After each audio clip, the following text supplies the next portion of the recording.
Screen Slurps.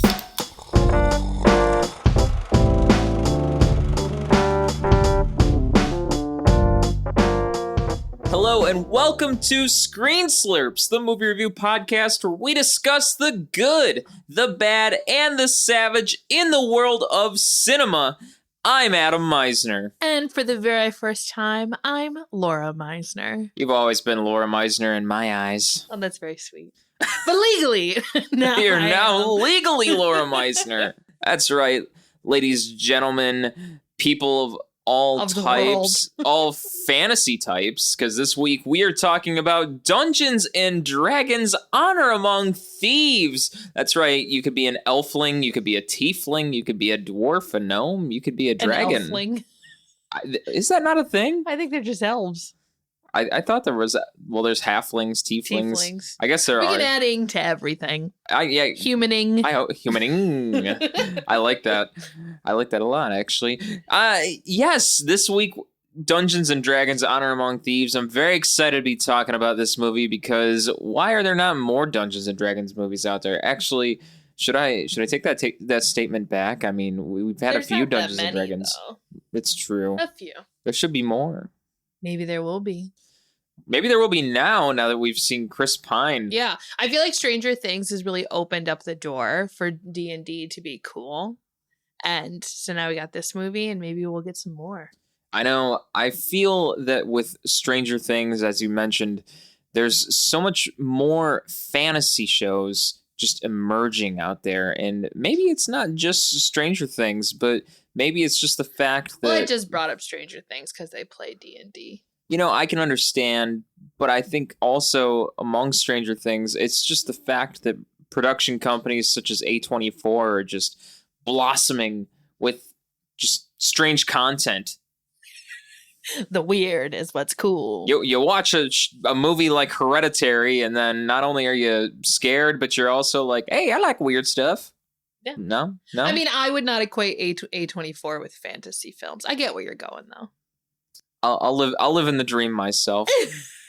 It made me think of, immediately when you said that, it made me think of when I went and saw Spring Breakers. Oh, yeah, I haven't seen that one. That was the beginning of it. Well, not the very beginning of it's one of A24, the but it was first one of the ones, though, first yeah. ones. Yeah. But Spring Breakers is not the same as Dungeons and Dragons. Let me just put that out there. Tangent But over. we are very excited to be talking about Dungeons and Dragons this week. But before we get into Dungeons and Dragons, we're going to get into something we like to call our side slurps. That's right, our side slurps, things that we have done this past week other than watching the movie that we're going to be reviewing. Things like watching other movies. Maybe we watched other TV shows. Maybe it was something completely different. Maybe we went ice skating in the grass where there was no ice and we just got stuck in the dirt and couldn't skate at all. We were just wedged right there in the muddy ground and just fantasized about skating. You know, maybe it's all a dream. This picture that you're forming in my mind, Adam, is so detailed. I can see it. Oh, God. Laura, what have you done this past week? Oh, God. Well, a little more than a week ago, we got married. Woohoo! Hence the name change for me. Yeah, that was honestly has been a big thing in Adam and I's life lately. That's why there has not been an episode in a while. So sorry, everyone. But getting married is a lot. It takes a lot of your time. It just takes some time. Yeah, it's for real. But we are now married. The wedding has been complete. The wedding was perfect. It was great. We had so much fun. We got to spend a lot of time with people that we really love, each other included, as well as family and friends. So the wedding was a really, really big thing for us. Let's see. What else have I been doing? Video games. You know, we always play some video games. Still obsessed. It's a new word for me. Still obsessed with Genshin Impact. Dreamlight Valley. I'm also trying to force myself to finish Forbidden West, Horizon Zero Dawn Forbidden West. So getting back into that as well. For my book, I am finally on the very last book in the Throne of Glass series. This one's called Kingdom of Ash, I believe. And I am obsessed with this series. It is so good. Like, I loved ACOTAR, but this is so much better in my opinion. And I am like so in the middle of this book right now. So poor Adam probably has to just deal with me while I ignore him and sit on the couch reading this book because it's all I want to do. And that's about, I mean, we've been doing so much stuff. It's really hard to talk about what we've been doing. We're back into our Marvel binge. So Adam and I just watched for the first time Infinity War and Endgame, which was big for us because we're very behind if we haven't watched those yet. And so we're almost through. We're almost caught up with the Marvel stuff. We're watching it chronologically.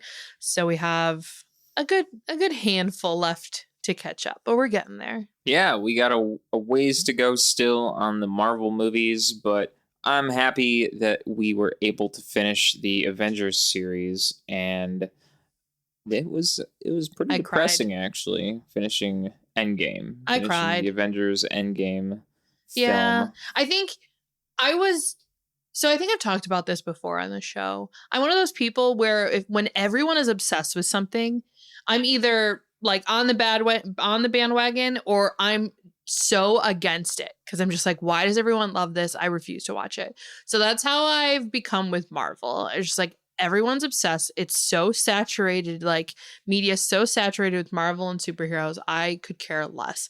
So I stopped watching Marvel movies. I'd never watched any of the DC. I was like, I don't want anything to do with this. And I don't get why everyone loves it so much. But now that we're watching it again, like I get it. I get it. It's good. I mean, Endgame, as I just said, I cried. I don't want to give spoilers, but my God, that movie really gets in your feels. Yeah, there was a lot of very intense stuff that happens in that movie. And yeah, we have to catch up so we can watch the new Guardians movie that literally just came out. Yeah, I won't throw out any spoilers for Avengers Endgame, but if you haven't seen it yet, definitely watch a ton of the Marvel movies that came out before it and then watch Avengers Endgame. Yeah, I think there's like 30 some movies so far in the MCU, and Endgame we're on is like 20. It's 2/3 of the way through. But we'll certainly get there.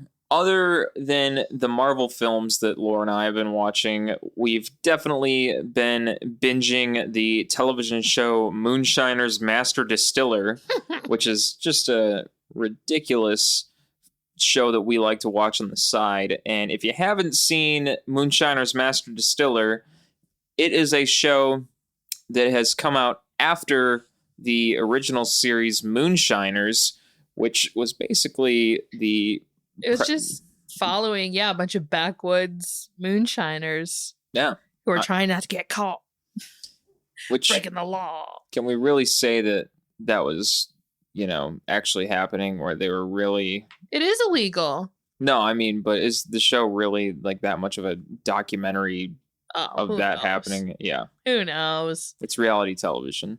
All reality is a little scripted. I've had this discussion with plenty of people about when I was working on The Real World too. I think you've talked about it on the podcast too. So yeah.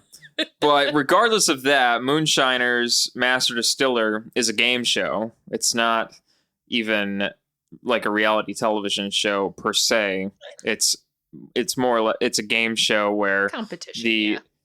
The Moonshiners from the original show are the judges on the show, and they invite other people onto the show to compete against one another in who can make the best liquor against one another. Different styles of liquor on each episode against one another. And yeah, it's kind of fun to just kind of see them coming on each episode, making some backwoods style liquor. It's a good nonsense show. It's pretty ridiculous. And other than that, I've been playing the video game Hotline Miami lately. I know that that's quite a few years old at this point, but even still, love the graphic style of that game. Love the obscene violence in that game. It is just a ridiculous game to play, and it's very tricky, pretty hard actually, to actually win at that game. So if you want a good challenge with some pixelated graphics, then yeah, man, jump into that game. That is actually a very hard game with some great music. The music in that game is awesome. So, And we also forgot about one of our other favorite reality shows right now. what's that? Farmer Wants a Wife. Oh, we can't forget Farmer Wants a Wife that I always call Farmers Only. Farmers Only. Listen, people, a Farmer Wants a Wife. It looks like trash. It is trash, but we love it. It's so good. It's like The Bachelor, but country. Essentially, we have these 4 farmers, and they each picked like 6 women, I think, right, to start off with. And these 6 women come to their farms and then live with them. And like, are we a match? Can you live out here on the farm? And the farmers then have to like slowly get rid of people and get down to the one that they feel like could be their partner. Which again, I love that watching shows like this is humorous. That's what I But enjoy. it's not even that too. It's like you've talked about this before with some of these shows. It's like the psychology of it. Like, why do people do the things they do? You know, Yeah. why are they doing this? Why are they acting like that? It's just so interesting. Right. And especially too, because we are not farmer people. We're not country people. We're city folk, right?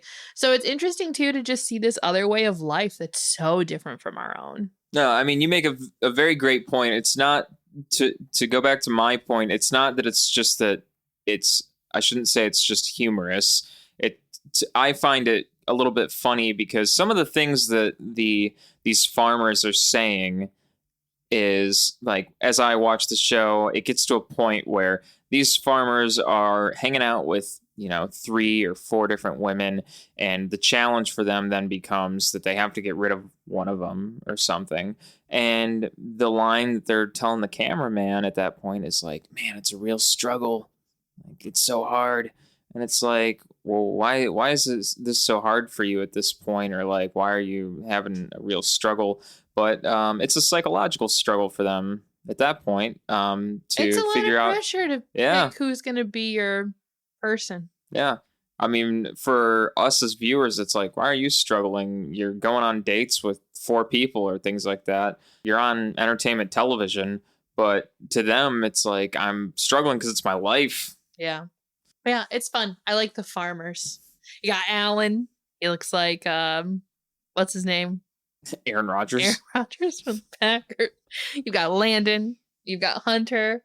I can't remember the last one's name. Is it Ryan? Oh, it's escaping me. Anyway, it's a good show. It's fun. So I think this week is like the final the last episode. episode, I think. So we'll see who they pick. The season, yeah. I think I also just find it funny because they are farmers and all these women are fighting to just be on a farm with them and work on cows. Like that, and Adam. yeah, I apologize. It's a very different lifestyle from us. It's not my dream from the city of Chicago. We have a cat that looks like a cow, and that's the closest That's close we'll enough, get yeah. to a farm. We both grew up very country, so we've turned Yeah. away from it, and Yeah. we will not return. Which is our cow cat. The cow cat. The cow there. cat. Yeah. Cheers to Yuki. I think she's batting under the door. I could hear her. She just wants pets, okay? She probably wants food. And I also began reading the comic book from Free Comic Book Day recently. Junk Rabbit. I've got my hands on issues 1 and 2, and I highly, highly recommend checking out the series Junk Rabbit. Yeah, I don't know what else to say about Junk Rabbit, though, because really, You can't give things away. yeah, I can't give And you're anything only away 2 for Junk Rabbit. chapters in. What are they? Are they chapters? No, they're Volumes? issues. Issues. Yeah. I got to get my hands on, I believe there's 5 issues of Junk Rabbit at the moment. And I got to get my hands on issues 3 and 5. But yeah, What I don't. about 4? Oh, I'm sorry. 3 through 5. Boy, my English language is really seeping out of my brain. It just was funny that you said just 3 and 5. I was like, you don't want to read 4? Is there Oh, something man. wrong with 4? Well, I gotta skip it. I can't read 4. I can't. There's some- mature content. My little Whoa. eyes can't Hey, see. if that was the case, I wouldn't be reading Sex Criminals. You should read Saga. Holy smokes, there's lots of mature content in that one. My goodness. There's lots of wing wangs in there. Oh. It's very unexpected when you don't know what's happening. Well, in any case, some film news I'd like to talk about this week. Pedro Pascal's in talks for a Gladiator sequel. He's in it. That's right. He got signed on with tons. There's like a really good cast of that movie. I saw it the other day on IGN, I believe, their post. Pedro Pascal was one of them, and that's the only one I can remember off the top of my head right now. Yeah, Pedro Pascal and Denzel Washington. Yeah, Connie Nielsen. Barry Keoghan, is that his name? From Banshees? Yeah, and Denzel Washington. Right. So lots of good people in that cast. Yeah, so that'll be cool. That'll be very interesting to see. I really liked the first Gladiator. I know lots of people did, like it won Academy Awards and stuff, but I am a big Russell Crowe fan, I think. But is he even in the second one? No. Yeah. Does he die in the first one? I just said I like Gladiator, and then I'm like, I have no idea what the plot even is. Is he alive in the end? You'll have to go rewatch it. Yeah, I guess we do need to go and rewatch it. My goodness. And in other film news, apparently True Detective's Nick Pizzolatto? That's a great last name. I know. Please help me in pronouncing your last name, Nick. Nick Pizzolatto rewriting Marvel's Blade script. Oh, I did just see it was put on pause. The filming Yeah, of it. it's the Writers Guild of America strike is really putting everything on hold right now. But they need to be given what they are deserved. So, you gotta support them in their strike. And my final piece of news for this week is just something real fun that I want to say and bring up. We can all look forward to it in the future. A Haunting in Venice trailer takes Kenneth Branagh's Poirot to a spooky seance. We're getting another Poirot movie? And it's going to be a ghostly place. We're going to take his mustache to a haunted place. Is he going to have 3 mustaches? Remember last time it was like doubled? Since it's the third one, are we going to have a triple? I take that back. I take what I said back. I don't know if he's going to have 3 mustaches. I hope so. His mustache is like the best part. I love his mustache. But it's the third movie. He should have 3. Wouldn't that be funny? I didn't know that is there a trailer? Or is it just news? Yeah, it's a trailer. I'm going to have to go watch it. Adam, how could you have waited this long to tell me this? I love those movies. And Agatha. Yeah, I'm actually very excited to see his Poirot film. I think they're great. His movies are awesome. They're just fun. Yeah, they're just fun movies. Good romps. Yeah. I love a good romp. So, yeah, that will be very interesting to see. And for those who have not seen his Poirot films, go ahead and check out Murder on the Orient Express and Death on the Nile, because they are just fun little movies. And if you don't want to see the good romp itself, then just watch his mustache the whole time. Just the mustache. That's all you need. So let's dive right into our film review of the week. On Dungeons and Dragons, Honor Among Thieves. Dun, dun, dun, dun. I was going to say, the first song I was going to sing was Game of Thrones, and I'd probably get fined for What were you saying? I was going to sing the Game of Thrones song, and I realized we'd probably get in trouble for that, so I tried to quickly come up with a Dungeons and Dragons-esque theme song, and my brain...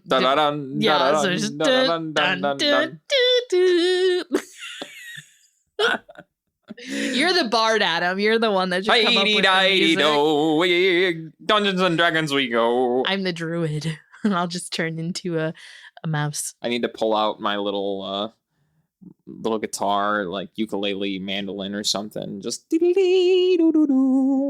Honor Among Thieves, Dungeons and Dragons. Do. Beautiful. This week's film review is Honor Among Thieves. We're going to take you through a review of your dreams. The film stars Chris Pine and Michelle Rodriguez, and a name I can't pronounce for Reggae. Reggae Page, and I'll stop singing now. Justice Smith, Sophia Lillis, Hugh Grant, and many others. Music by Lorne Balfe, cinematography by Barry Peterson, and that's really the main hype I've got right there. Well, The people who were written and directed by John Francis Daly and How could I Jonathan forget that? Goldstein. That's how could you forget that, Adam? Thank you, Laura. Yeah, I got you, babe. Don't you worry, I got your back. Fun fact, John Francis Daly, he was on the cult classic TV show Freaks and Geeks, and his character loved playing Dungeons and Dragons in that show. So it's very fitting that now in his directing and writing life, he has made a D&D movie. Yeah, and another fun fact is that the entire cast played D&D for this movie. I feel like you have to. So you just know the world and like get the idea of like the improv of as it their characters. and how crazy it can be. Well, yeah, because I mean, if you're going to be a they have bard, to. you got to know how to bard works. If Chris Pine is going to be Edgin the Bard thief for this movie, then he might as well get into character. You're like a bard thief. Yeah, pretty much. Adam and I have a campaign. We have a campaign that we're playing, and yeah, don't make people think that I'm a bard thief in real life. Not in real life. In our campaign, but I just realized that you're also a bard thief. A criminal, yeah. Yeah. Yeah. You're not a human though. No, I'm a what is it? Heron-gon. Heron-gon, yes, like a rabbit. Sorry, I always think of when I say rabbit, I think of Swan Princess. There's this line in Swan Princess. I'm like dying now. Adam, I had to show you just this one scene. He makes all of the orchestra members dress up as animals so he can do like a fake hunt. And he's like, the one guy's like, give me your most ferocious growl. And the little rabbit guy like, growls and he's like, not you, Wesley, you're a rabbit. Oh my god. I'm sorry, I'm dying. But every time I think of rabbit, I think of that lion. Oh man, now it's gonna be stuck in my head. We gotta go watch Swan Princess, Adam. Sidetrack over.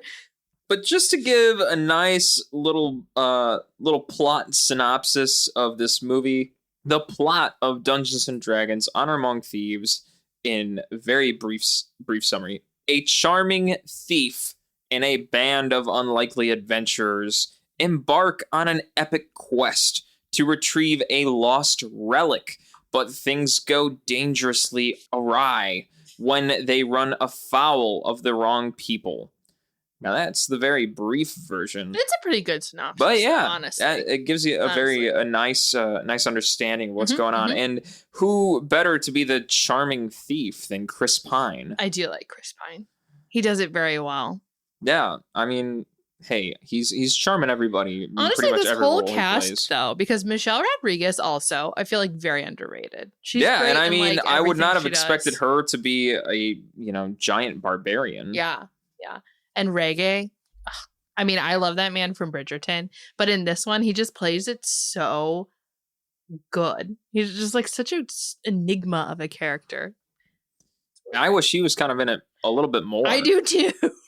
Like the roles that Not he was only in. so I can look at him, but also so I can appreciate his character. Him as a paladin too. It's just great. It's just so good. And I mean, like Hugh Grant, he plays a really good like dumb villain. Can't go wrong with that.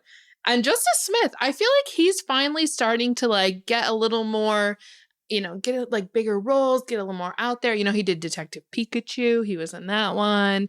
Now he's got this. He's like hitting all of the kind of fantasy. Mm-hmm. But he was in Jurassic World, so he really is in all of the like sci-fi fantasy bits and bobs. Yeah. And with Sophia Lillis, I don't know how much she's really appeared throughout different things. I feel like she's like new, right? Like up and coming. Oh, she's from It. That's what we know her from. I knew she looked familiar. She's from the newer It films. She plays Beverly Marsh. Okay. And of course, she's the tiefling druid in this. Yes. A tiefling. Yeah, it's really a great combination of characters throughout this movie. I mean, before we really get into the movie, I think I just want to briefly go into how this film is such a good representation of D&D in my opinion. This film, it's set in the Forgotten Realms, which is, you know, one of the like things in D&D. And Adam and I have only recently started playing, so we are not very knowledgeable in like the lore of Dungeons and Dragons. And actually our campaign is in Eberron, which is not even like the main setting for D&D. But like, just from what I know and what I've read from reading this, it seems like this movie has done such a good job of like understanding the content that it's coming from, understanding the world that has been built around D&D, and putting all of that into here. Like we said, even the characters, like the bard, the, you know, the spells that he does, or that's the spells, but you know, the things that he does are like what a bard player would do when you're playing. The druid, you know, her like wild beast shape and everything, like that's what you do in the game. And I feel like too, this movie, it just like has this kind of kooky zaniness to it that feels like an actual like run a campaign where it's just you and your friends bullshitting and like improving and coming up with random shit, and it somehow works out. I feel like you really get that feel in this movie. Well, I think going into watching this movie, I think it's really funny in watching this movie, the fact that you and I, Laura, really knew nothing about the Dungeons and Dragons universe.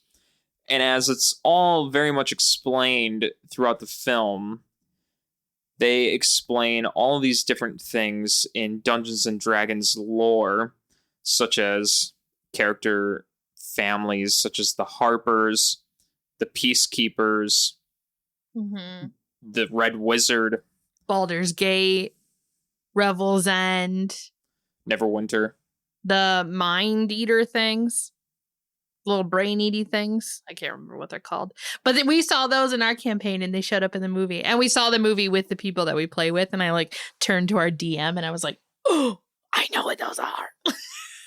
Well, there's a lot of things though that I even still were unsure about, and there's a lot of things that I was sure about only because I grew up playing video games that referenced them. Well, that's a thing, right? You played WoW, which is very heavily influenced by I played D&D. Neverwinter Nights that was inspired by it. Baldur's Gate. Baldur's Gate, like you really so though you don't have the experience in playing D&D as such, you have all this other like side stuff that really builds in. And I think that's the joy of the movie though. But I think what they did so well is even if you don't get all those references, you still understand what's happening. You still get the plot, and it's still enjoyable. It's just even more so if you are a person that gets all those references. Right. And I think it's great. You know, it's fun if you understand all of those references. That's cool if you can get that. But even if you don't, like you said, the movie still makes so much sense when you're watching it because it still gets explained to you so easily. Well, and I mean, it's like a typical heist movie. Right. Right? It's nothing, though we have all this extra like new stuff. Overall, it's the same idea, right? They're like thieves, but they're good thieves. They're trying to steal something and save the world, right? It's a typical heist film, just with some fantasy elements in it. And I believe it was very much explained by the writers and directors, the Jonathan Goldstein and John Francis Daly, that they were kind of setting this up to be kind of a combination, like Dungeons and Dragons meets almost like a Indiana Jones-esque kind of film when they were writing it. Oh, yeah. And two, I was reading that like their biggest influence was Monty Python. That's like the type of like comedy and the feel that you get from watching, you know, Monty Python and the Holy Grail or like Life of Brian. That's what they wanted, but they like toned it back a bit because Monty Python, as you know, can be in it's extreme, and it almost like makes fun of the content in a way that can seem harsh. And I think they didn't want that. They didn't want to turn D&D into like this satire where they're just like poking fun at everything, but they wanted a bit of that like slapsticky comedy in it that you enjoy while still being like honest and true and putting a good light on the realm, we'll say. Because Monty Python was huge. They actually wanted some of the Monty Python cast members to play the like the skeletons that they reawaken, you know, and ask those questions to. Like that, they wrote that thinking like, oh, we can have Monty Python play those roles, but they didn't. But that just goes to show like how much they were influenced by this, as well as, like you said, Indiana Jones, like Princess Bride. You can definitely see there's references to that in here as well. A lot of those like classic 80s kind of heisty fantasy action films. And I think it's fun to see how this whole thing starts off with the explanation that you get from Chris Pine's character, Edgin, on how he ended up in prison with Holga. With Holga. A typical barbarian name, I feel like. Yeah. Michelle Rodriguez's character, Holga. As they're doing this heist back in the day, back when they thought they could trust Hugh Grant. Yeah. When they thought all was well with Hugh Grant. Well, so how we got there, right, is Edgin, like you mentioned earlier, Adam, was formerly a member of the Harpers. And while working for them, he like arrested one of the Red Wizards. And in retaliation, the Red Wizards killed his wife. And so Edgin like turns away from the Harpers, and he's now a single father, having to raise his daughter Kira. And to kind of support his family, he, along with his friend Holga, who's really like a sister to him, I feel like, and she kind of becomes like a mother for Kira, his daughter. So he's a bard. Holga is a barbarian, right? They joined forces with a wizard, a sorcerer, his name's Simon, and then Forge, Hugh Grant's character, right? And he's like a rogue. Is that, I believe so. I think he's a rogue. And Forge brings along this like mysterious woman named Sofina. And they're trying to they're actually like at a Harper stronghold, right? And they're trying to steal this like tablet of resurrection so that Edgin can bring his wife back. But while there, things go awry, as they always do, and Edgin and Holga are captured and sent to prison, and they're in that prison for like years. I don't remember how long it was. 2 years maybe. And so when the movie starts, we see they're up for like parole, essentially. Like, can they be let go early, or do they need to stay and keep doing their, like, do a longer sentence? And he's telling us this whole story about how like they shouldn't be there because they're actually good people and whatnot. And he's obviously stalling for time because he keeps waiting for this Jonathan to show up, because Jonathan will set them free. And telling his whole story. Finally, Jonathan shows up and they like attack him because he has wings, and like push him out a window so they can escape with like and have him fly and save them. And I think the greatest part about this all is that they were going to let him go anyways. Yeah. The people there were like, we were going to pardon you. Yeah. Like, wait, you're free. But they just got their own way out. But doesn't that just feel like a D&D game? Like, you'd just be sitting there with your friends. You're like, all right, how are we going to get out of this prison? Yeah. And like, oh, there's this guy over here. He's got wings. Let's just push him out a window. No. It's like a roll for, I don't know what you would roll for. And then although, like, even if you do that anyways, the DM's like, although the pardon was that you were free, like, you successfully break free of the prison.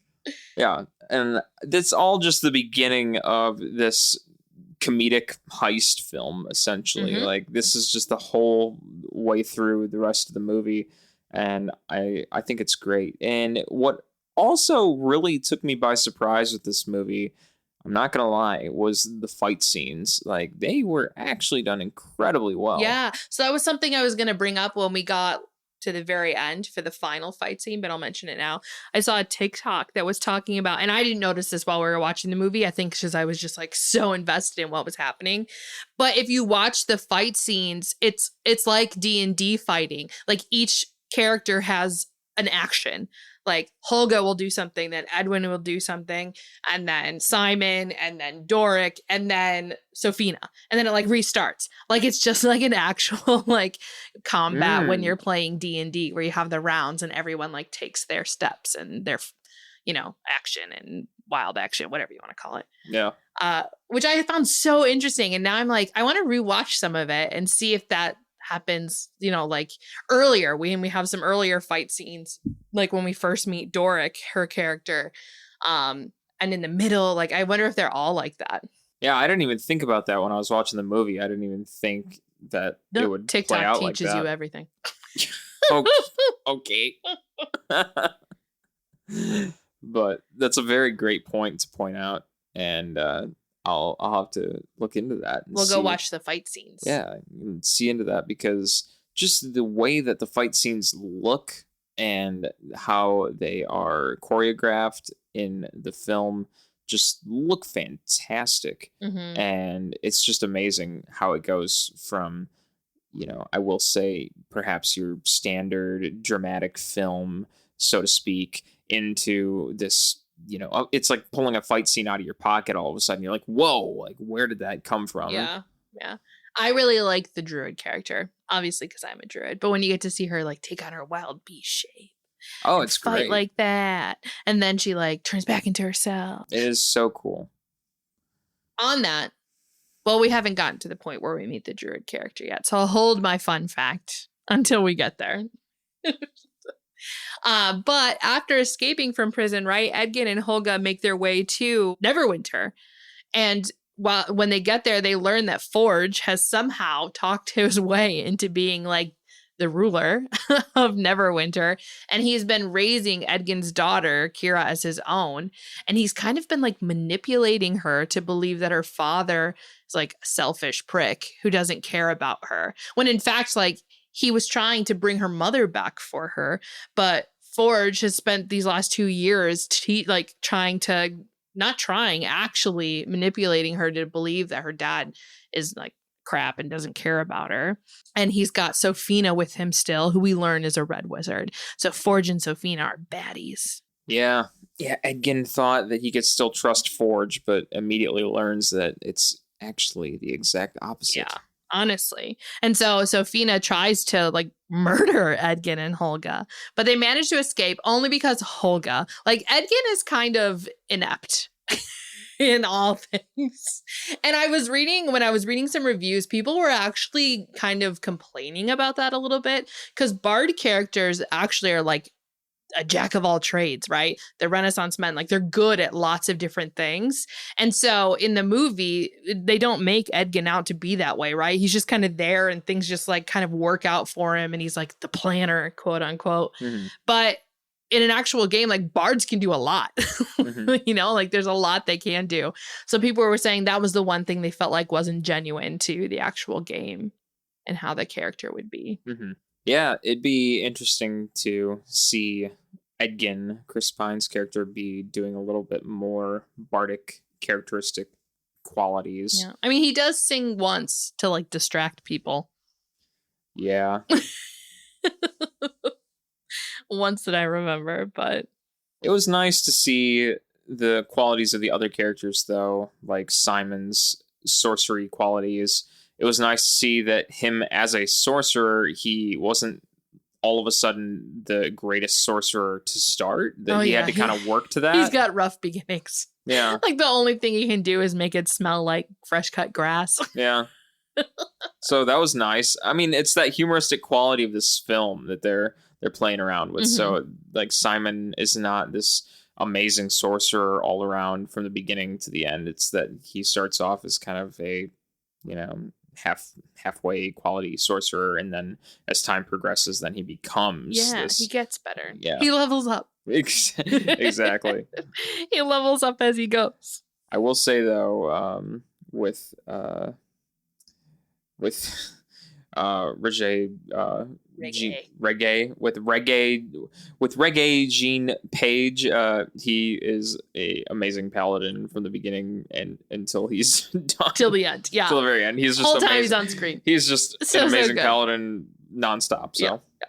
We haven't got to that part yet, though. We can't talk about Reggae yet, Adam. We're not there. Hey. No, we can talk about him all the time. I love that man. Just saying. All right, so Sofina tries to kill them, right? And they escape. And they decide that they are gonna like rob Forge's vault because the tablet is there, the tablet of resurrection, right? But to do so, they need to get their band back together. So they go and find Simon, who we've talked about a lot, their sorcerer. Simon then suggests that they recruit Doric, who is the druid that they get. She's a tiefling druid. And what's really fun is her wild beast shape is like an owl bear. I think that's what it's called. It's like this giant bear. I never would have with an thought owl to face. incorporate an owl bear as your animal. So it is a D&D animal, but in actual like 5e rules, you cannot turn into an owl bear. It's not one of the like shapes that you're allowed to be.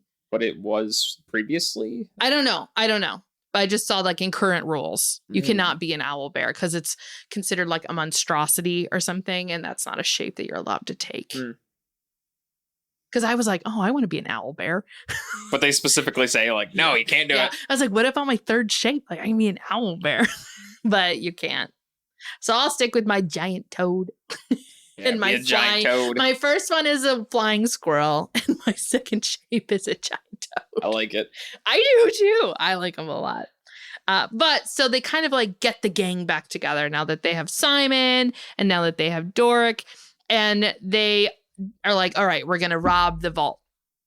But they realize that the vault has all of these like spells on the door, so they can't get in. And the only way they would be able to break those spells is to get this thing that's called like the helm of, what is it, Adam? The helm of Disjunction.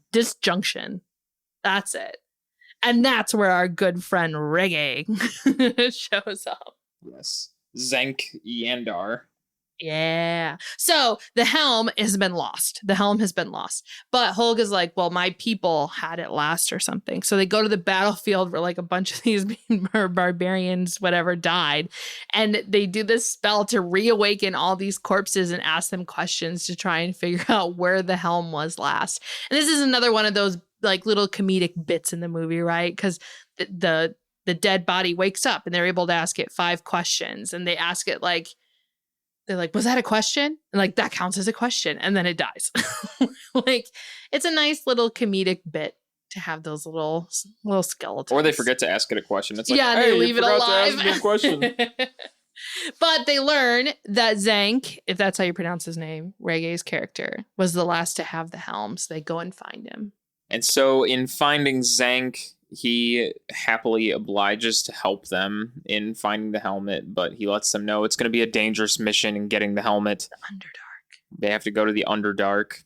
And in going to the Underdark, of course, it's very dangerous, full of lava, and going on this quest. And the Mind Eater things. Yes. Yeah. And a giant, fat, plump dragon. Yes. Mind Eaters, and yes, a giant fat dragon, which I was also not expecting a giant fat dragon, but I loved him. There's a giant fat dragon that they have to, go against. And they do end up getting the helm and escaping the dragon. Mm-hmm. Mm-hmm. So, and Reggae's just so good. Like when Reggae walks away, I don't even know how to explain his character. Like I can't even explain it. very suave. Yeah, but when he's walking away, he just like walks in this direct line, Yeah. and there's like a big boulder in his way, and Just he's not walks even over it. phased. Yeah, he just like walks right over it. It's just so good, so good. I love his character so much. Yeah. They have the helm, but of course Simon can't use it because, as we said, he's kind of a mediocre sorcerer. But he works towards using it. He tries. He tries. And that's his real mission there, is developing himself to try and use that helmet. Yeah, but he can't do it quick enough, right? Because they decide to just they have this like teleportation staff.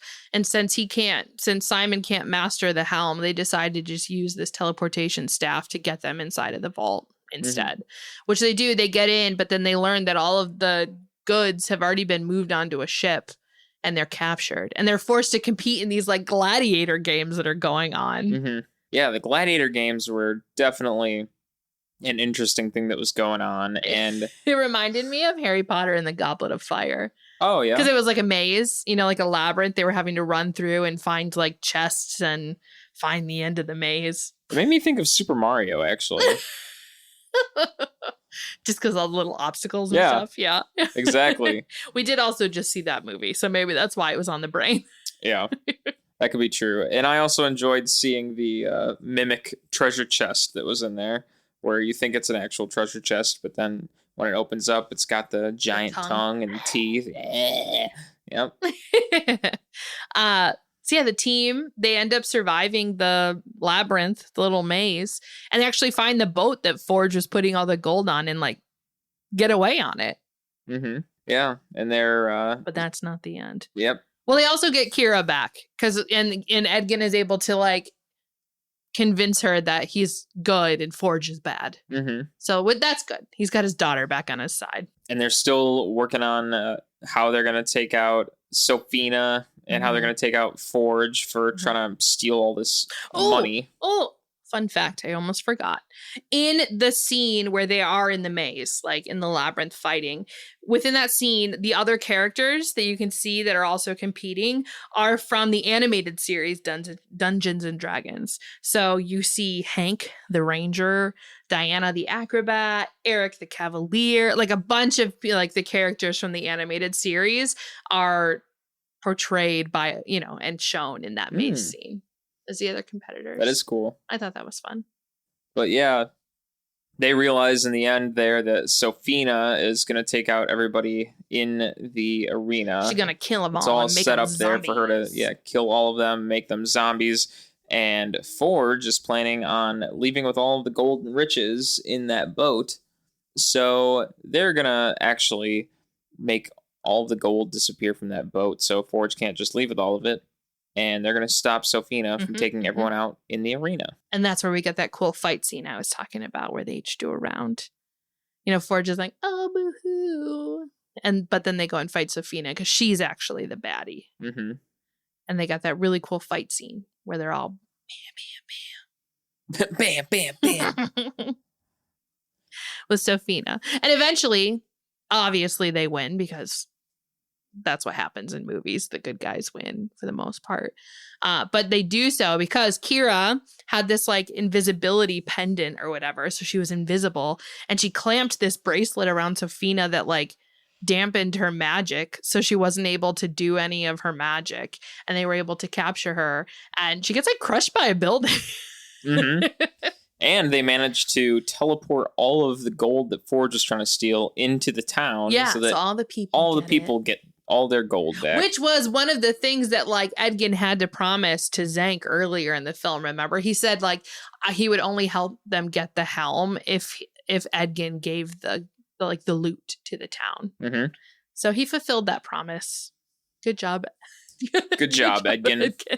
But unfortunately, during that battle, Holga is like gravely injured and she dies. Yes, Holga actually dies, and we wonder, is this the end for Holga? You can just see like Kira's so sad because Holga's been the mother to her, for all of her life because her actual mom died when she was a baby. She like finally just gets her back in her life and then she dies. But then in that moment, it becomes decided that with that restoration stone that they have, that they're going to use it to bring back Holga. Yeah. Yeah. So they use that tablet. And, I think Edgin just realized, like, yes, he would love to bring his wife back, right? But as I was just saying, like, Holga's actually been more of a mother to Kira than her mother was, just because her mother wasn't there in her life. And so he uses the tablet to bring back Holga, and all is well. Happily ever after. And Forge goes to prison. And yes, Forge goes to prison, and Forge tries to escape. Like in the same way, right? Doesn't he also try to fly out with Jarnathan? Yeah, he tries to break out the window, but it's like a wall at that point. Oh, that's right. They like bricked over the window. Yeah. Great comedic timing, everyone. And that is the summary of that is film. Honor Among Thieves. Yeah. Let's talk about some reviews of this movie, though, Adam. This film actually has some outstanding which I am reviews. Happy about, but very surprised about. On Rotten Tomatoes, from what I last saw, 90% from critics and 93% from the audience. Isn't that crazy to you? That it has a 90 critic? It is pretty crazy, actually. Like, I liked this movie. I would give it really high reviews too, but critics usually are like a little harsher on fantasy and these kind of like campy movies. So honestly, I'm really surprised that it has a 90%. But for most of the reviews, like that's what they liked about it because it was campy and because it's kind of kooky and it has a good cast. 91%. Ooh, it went up critics. because it was 90 when I looked too. I'm just surprised.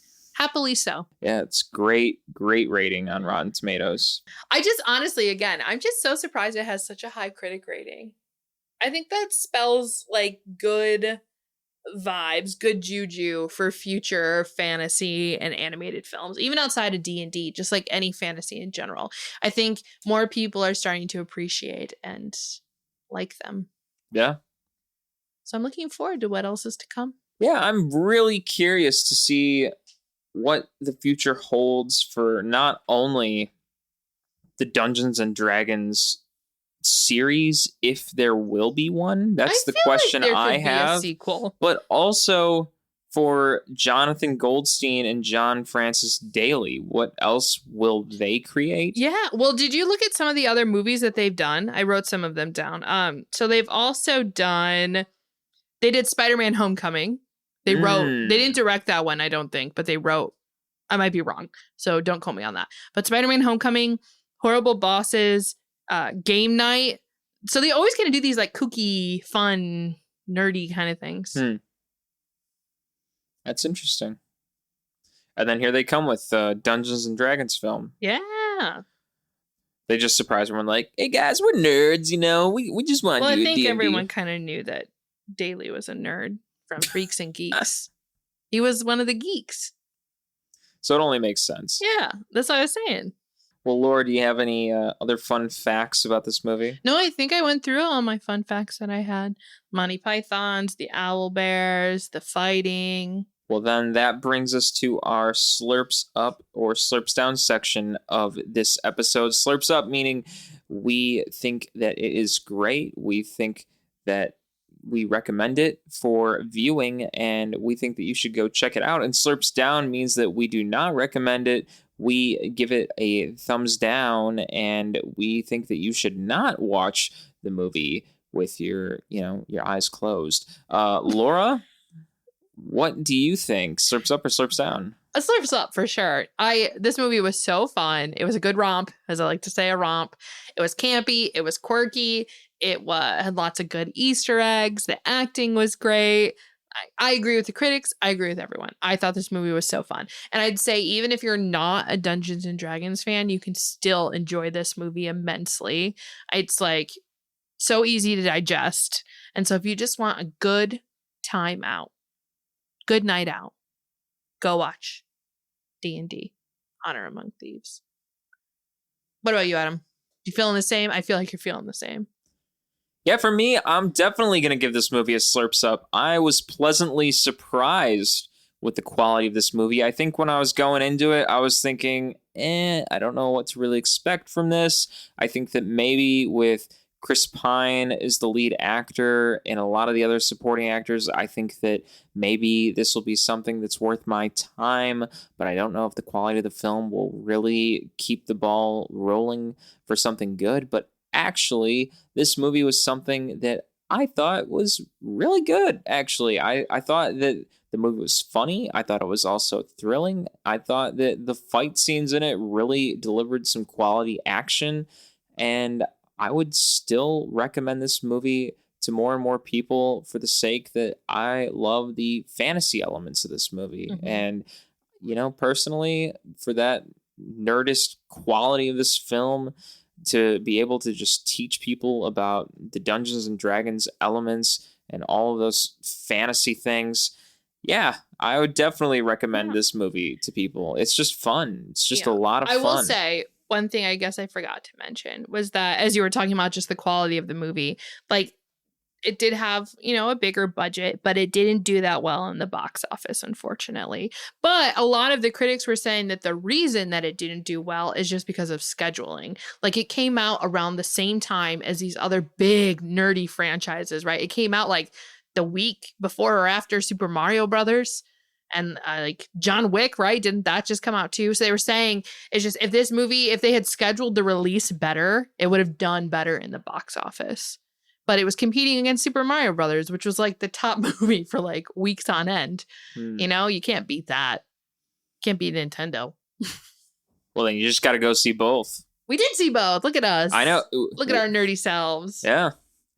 But that's all I got to say about that. I can't recommend it enough right now. I'll just say go see it. Open your eyes, grab your sword, your harmonica, and your paladin's scepter, and go see Dungeons and Dragons in the movie theater.